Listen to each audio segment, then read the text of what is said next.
दिवस आपल्यासाठी खूप वेगळा दिवस आहे. 6 डिसेंबर आपल्या देशाच्या दृष्टीने. तर त्याच दिवशी हे जे आरोपी आहेत त्या आरोपींनी मसाजोगच्या त्या जी त्यांचं ऑफिस आहे किंवा आवाडा कंपनीचं जे कॅम्पस बनवला तिथं जाऊन त्या अधिकाऱ्यावर अटॅक करायचं काम केलं. तिथं जे वॉचमॅन्स आहेत त्या वॉचमॅन सोनवणे नावाच्या वॉचमॅनला पण मारलं गेलं. त्याला मध्ये सोडत का नाही म्हणून मारलं गेलं. त्याला जातीवाचक शिवीगाळ केली गेली. ठीक आहे. आणि ही घटना घडल्याच्या नंतर संतोष देशमुख हे सरपंच आहेत त्या गावचे, त्यांना ती घटना त्या जे सिक्युरिटी गार्ड आहेत त्यांनी फोन करून सांगितलं की अशी अशी घटना घडली गेली, मला इथं मारहाण केली, जातीवाचक शिवीगाळ केलेली झाली, सरपंच मला तुम्ही मदत करा. सरपंच असो पोलीस पाटील असो त्यांचं नियमाप्रमाणे गावातील कुठलीही घटना घडली तर तिथं जाऊन त्यांचा संयमाने ते मिटवणे हे त्यांचं काम आहे. या दृष्टिकोनातून सरपंच तिथे गेले असता त्यांना पण तुम्ही इथं का आलात म्हणून मारहाण झाली गेली आणि त्या मारहाणीचे व्हिडिओ पण व्हायरल झाले गेले. सरपंच त्याच्यावर सगळे निघून घेऊन लोकांनी काही मध्यस्थी केली. सरपंचाच्या या दोघांच्या जी काही थोडाफार वाद झाला होता याच्या मध्यस्थी झाली. ही मध्यस्थी झाल्याच्या नंतर हे लोक तिथून निघून गेले. त्याच्यानंतर किंवा काही लोकांनी गावातल्या मॉब बघून गेले असतील समजा. मग याच्यानंतर यांना जातीवाचक शिवीगाळ झाल्यामुळं ती जी गार्ड आहे तिथला सोनवणे नावाचा तो आणि सरपंच स्वतः पोलीस स्टेशनला येऊन एक फिर्याद दिली गेली. पण ती फिर्याद घेण्यासाठी जवळपास 3-4 तास पोलीस स्टेशननं त्यांना बसवलं तरी फिर्याद त्यांची घेतली नाही. आणि त्यांनी म्हणत होते की आम्हाला जातीवाचक शिवीगाळ केली, तुम्ही तशी फिर्याद घ्या. पण आमच्या कर्तव्यदक्ष असणाऱ्या पोलीस डिपार्टमेंटनं तशी फिर्याद न घेता काहीतरी थातूरमातूर गुन्हा दाखल केला. आणि ती 6 तारखेच्या नंतर परत 7-8ला शनिवार रविवार आला आणि या सदरील आरोपींना त्या गुन्ह्यामध्ये 9 तारखेला त्यांनी अटक दाखवून जामीन दिली. आता हे असं का घडत होतं बीड जिल्ह्यात याचा शोध घेणं सर्वात महत्वाचं. हे अशा घटना का घडतात की ती पोलीस स्टेशनला त्यांची जी जातीवाचक शिवीगाळ केलेली जी गुन्हा घेऊ नका किंवा साधाच गुन्हा दाखल करा म्हणून कुणाचा फोन आला हे तपासणं गरजेचं आहे. ही माझी मागणी की त्या दिवशी 6 तारखेलाच कुणी फोन केला आणि कशावर यांनी साधी फिर्याद घेतली पोलिसांनी. आणि याच्यामध्ये PSI जे सस्पेंड झालेले आहेत ते त्याच्यामध्ये इन्व्हॉल्व होते का याचा पूर्ण तपास करायचा आहे. तर ते करताही आहेत.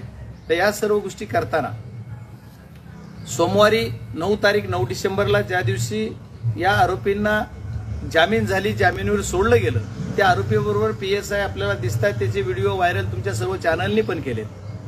आणि हे सर्व झाले असताना एका हॉटेलमध्ये सरपंचाच्या भावांना पण ते हॉटेलमध्ये बसला असताना जवळ बोलून घेऊन बोललेलं ते व्हिडिओ व्हायरल झालाय.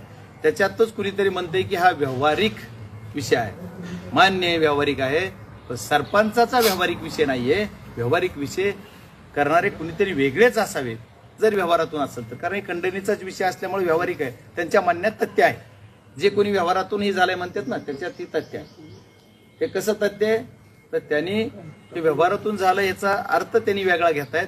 पण आमच्या दृष्टीने त्यांचं म्हणणं वेगळं असावा. आणि या सर्व गोष्टी करत असताना 9 तारखेला त्यांनी सोडल्याच्या नंतर PSI पाटील नावाचे जे आहेत त्यांच्यासोबत ही आरोपी होते.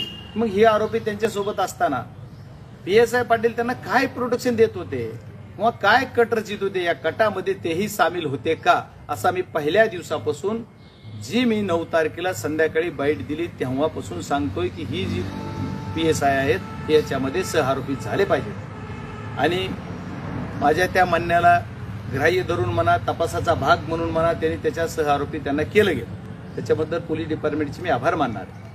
पण पोलीस डिपार्टमेंटचं मला हे कळत नाहीये की त्यांनी 9 तारखेला ही घटना घडल्याच्या नंतर त्याचा राग मनात धरून जी 6 तारखेची घटना घडली, 9 तारखेला यांना जामीन झाली. सरपंच त्यावेळेस लातूरला गेलेले होते. लातूरून आल्याच्या नंतर केजच्या धारूर चौकापासून त्यांच्यावर पाळत ठेवली गेली आणि त्यांच्या मागं पुढं गाड्या ठेवून त्यांना अडवून संतोषला गाडीतून बाहेर काढून मारीत बाहेर काढलं. असं साधं नाही काढलं. आणि 3 वाजून काहीतरी 27 मिनिटाला 25 मिनिटाला घटना समजा 3:30च्या दरम्यान थोडी 10-5 मिनिटं अगोदर अशी घडली आणि त्यांना उचलून नेलं गेलं. टोल नाक्यावरून पूर्व दिशेला आणल्याच्या नंतर परत टाकळी पाट्यावरून नेलं गेलं असं म्हणलं जातंय पोलीसकडनं. नेलं कुठे याची खरी माहिती आणखी काही प्रेस घेऊन पोलिसने दिली असं मला वाटत नाही.